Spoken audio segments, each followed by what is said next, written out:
अस्सलाम वालेकुम दोस्तों, मेरा नाम है फजल और ये है आकिब और आपका हमारे यूट्यूब चैनल में स्वागत है। आज हम दृष्टि सर की एक वीडियो है रिलीजन के रिलेटेड, लोगों का माइंडसेट क्या रहता है रिलीजन को लेकर, उसी पर दृष्टि सर ने एक वीडियो बनाया है। उस पर आज हम अपना ओपिनियन देंगे, तो वीडियो के आखिर तक बने रहिए। और अगर हमारे चैनल को सब्सक्राइब नहीं किया तो चैनल को सब्सक्राइब करिए। तो चलिए वीडियो को शुरू करते हैं।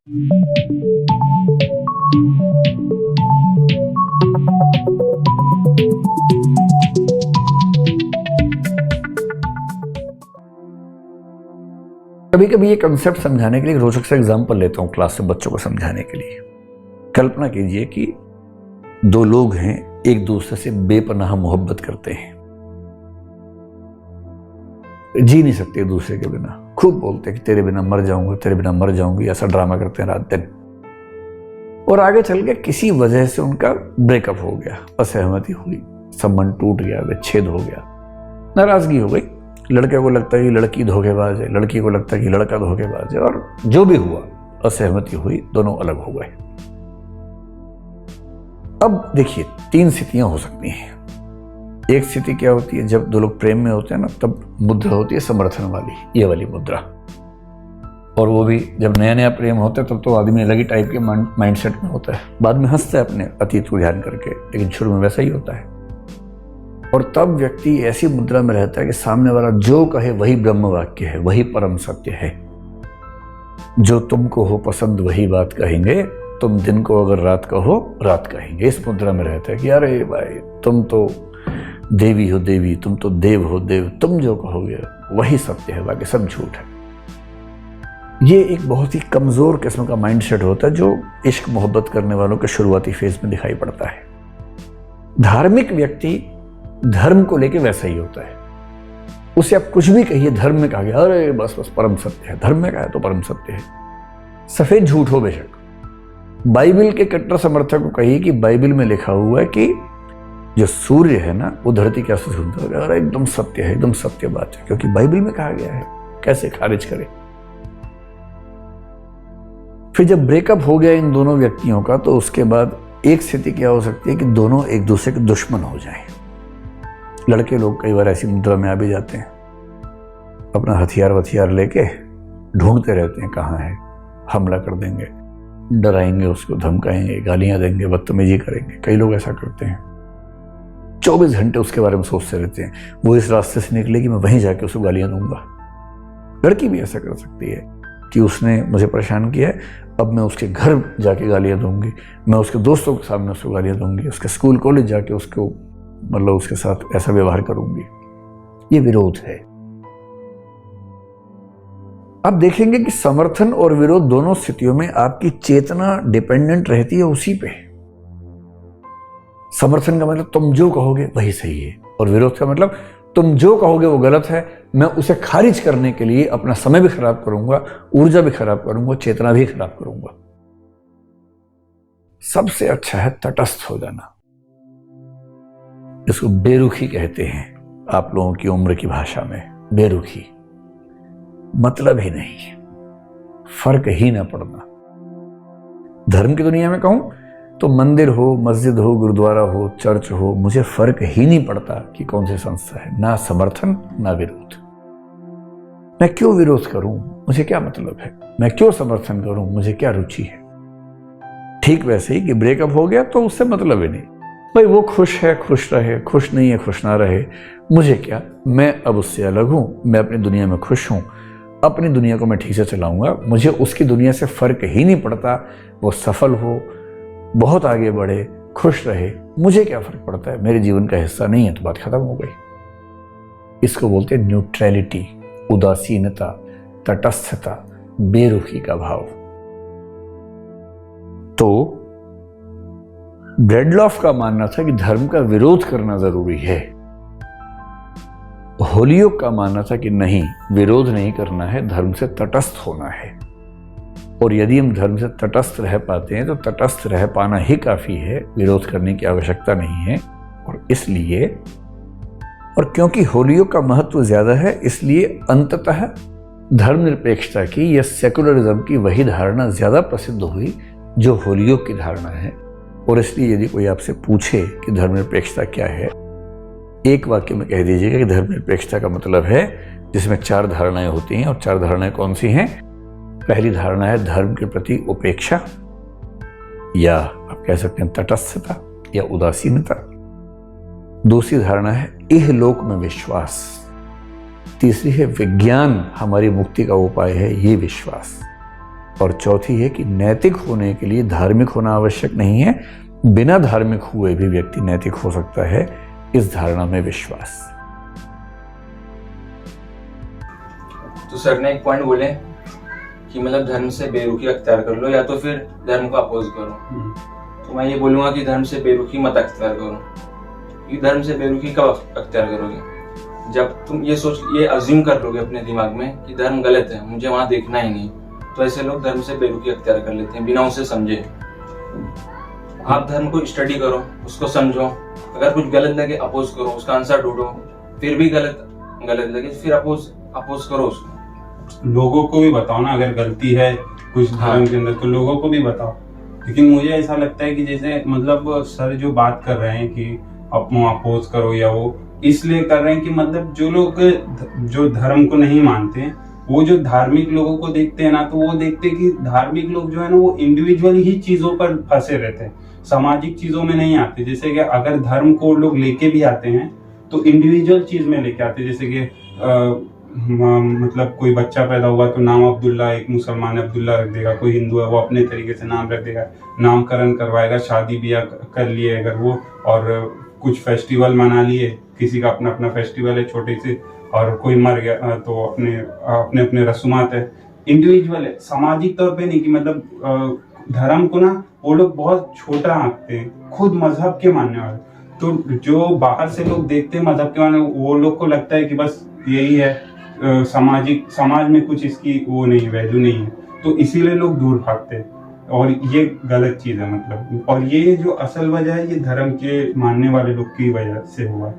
और इसके बाद जो मैं बोलना चाह रहा था कि इसमें कि मेरे को पर्सनली ऐसा लगता है कि मतलब लोग धर्म से दूर इसलिए भागते हैं क्योंकि आम लोग को तो धर्म के बारे में ज्यादा पता नहीं रहता, लेकिन वो लोग ऐसे लोग पे ट्रस्ट करते हैं, जैसा कोई थिंकर हो गया, फिलोसफर हो गया, साइंटिस्ट हो गया, जो स्टडी करते हैं, ऐसे लोग पे ट्रस्ट करते हैं। जब वो लोग धर्म को अपोज करने लगते हैं तो उनको जो लोग ट्रस्ट करते हैं वो लोग अपोज करने लगते हैं बिना समझे।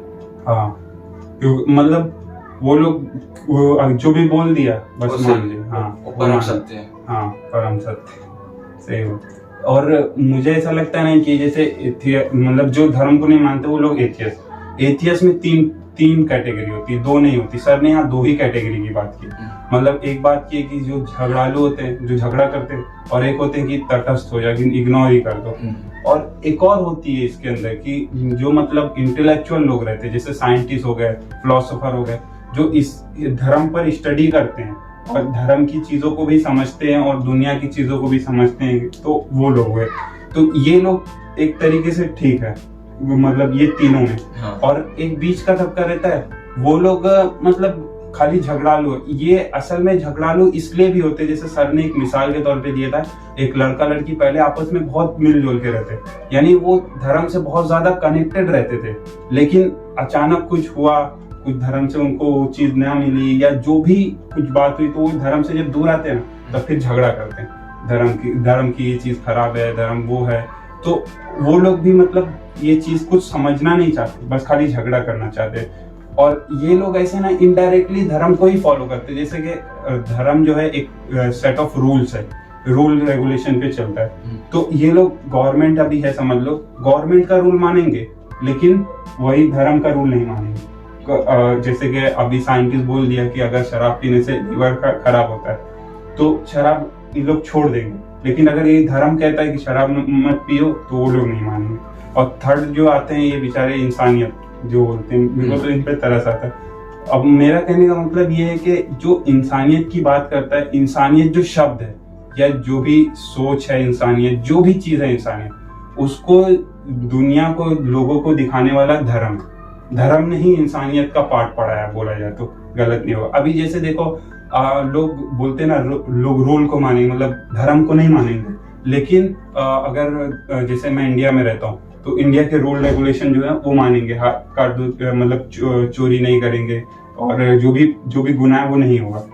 तो अभी जैसे मैं एक मिसाल के तौर पे दे रहा हूँ, एक सड़क है, जा रहा है, दो लोगों की टक्कर हो गई, मतलब एक सड़क पे गाड़ी जा रही है, दो लोगों की टक्कर हो गई, एक आदमी गिर गया, बहुत ज्यादा वो है, तो आपको ना ये इंडिया का कानून या किसी भी देश का कानून ये नहीं बोलेगा कि तुमको वो आदमी को हॉस्पिटल लेकर ही जाना है। तुम चाहे तो खड़े होकर उसकी वीडियो भी बना सकते हो, चाहे तुम खड़े आगे चले जाओ, बोले मेरे को काम है आगे चले जाओ। लेकिन धर्म तुमको ये सिखाता है, हर धर्म में ये लिखा है कि अगर उसका मतलब गिर गया है तो तुम्हारा कर्तव्य है कि तुम उसको लेकर जाओ, तुम खड़े होकर देख नहीं सकते हो। और यही तो इंसानियत है ना, यही इंसानियत है ना, और क्या है इंसानियत। तो अगर आप इंसानियत और धर्म को अलग कर ही नहीं सकते, अगर धर्म को नहीं मानोगे तो तुम इंसानियत को मान ही नहीं सकते। इंसानियत धर्म के बिना चल ही नहीं सकते।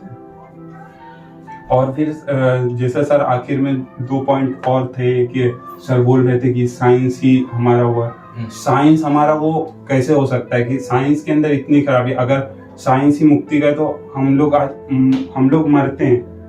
साइंस ने ऐसा कुछ नहीं निकाल दिया कि हम जिंदा मर नहीं सकते। क्या साइंस को अभी बहुत से नॉलेज, बोला जाता है कि समंदर में अभी सिर्फ 5% नॉलेज है और समंदर के अंदर क्या है कुछ नहीं मालूम।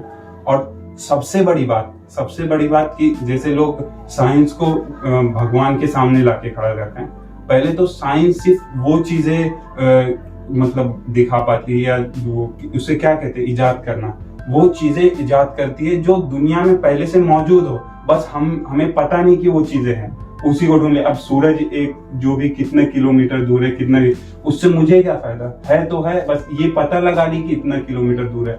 और जैसे दवा वगैरह भी बनाते तो ये दुनिया में मौजूद है, हमें पता नहीं उसका फॉर्मूला वगैरह, बस ये फॉर्मूला लगा लेते हैं और वो कर लेते। तो हम रब को मानते, जिस भी खुदा को हम मानते, वो इतना पावरफुल वो है कि जो इंसान को पेट में एक मनी के कतरे से बना देता है, पेट में 9 महीने तक पालता है। हम इतने पावरफुल खुदा के सामने इतनी कमजोर सी चीज को रख रहे हैं। मतलब मुकाबला भी हो तो कोई बराबरी का मुकाबला होना चाहिए ना। एक खुदा जिसको दुनिया मानती है, जो भी खुदा जिसको भी जैसा भी मानती है, वो मतलब चीज क्रिएट करता है, और एक चीज है जो क्रिएट की हुई चीज को पहचानती है। तो दोनों बराबर कैसे हो सकते हैं? साइंस में है ना ऐसा कि किसी ने न्यूटन ने किसी ने बोला था कि मतलब आइंस्टाइन ने बोला था, नहीं मतलब ये बोला था कि nothing can be created not destroyed, कि मतलब कुछ भी हम क्रिएट नहीं कर सकते, खाली हम उस चीज को मिला के दूसरी चीज बना सकते हैं। और न्यूटन नहीं, आइंस्टाइन ने बोला था कि मजहब के बिना साइंस बिल्कुल खत्म है ही नहीं, मजहब के बिना।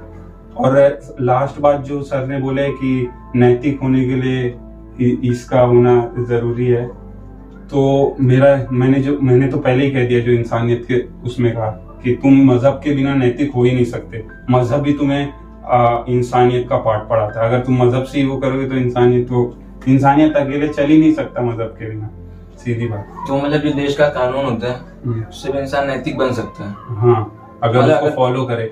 लेकिन वो उतना ही काफी नहीं, जैसा मैंने मिसाल दे दिया ना कि वो अगर सड़क है, गाड़ी जा रही है और लड़ गया कोई, तो किसी भी दुनिया का कोई भी कानून नहीं है कि उसको बोले कि उसको उठाकर लेकर जाए।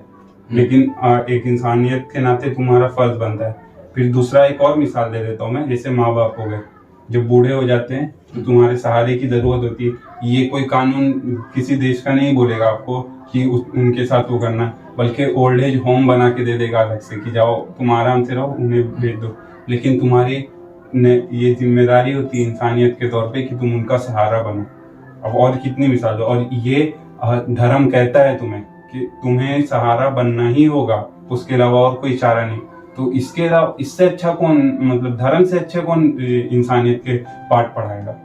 आपको पाठ पढ़ना पड़ेगा अगर इंसानियत का, तो धर्म के अंदर ही आगे पढ़ सकते हैं आप। तो कहने का मकसद ये है कि हमें धर्म को मतलब नजरअंदाज नहीं करना चाहिए और उनसे मतलब झगड़ा भी नहीं करना चाहिए। हमें तीसरा रुख अपनाना चाहिए, समझना चाहिए और सवाल पूछना चाहिए। जो समझ में नहीं है उसका सवाल पूछो, जवाब ढूंढो, नहीं समझ में अपोज करो। इसका मकसद ये कि हमें न तो मजहब को झगड़ा करना चाहिए, ना ही मजहब से मतलब बेरुख होना चाहिए, बल्कि उसके ऊपर स्टडी करनी चाहिए, गलत सही के बारे में मालूमात हासिल करनी चाहिए। मतलब स्टडी करनी चाहिए, जैसे फैक्ट्स ढूंढने चाहिए कि क्या है क्या नहीं है, ये करना चाहिए। तभी आप सच्चाई तक पहुंच जाओ।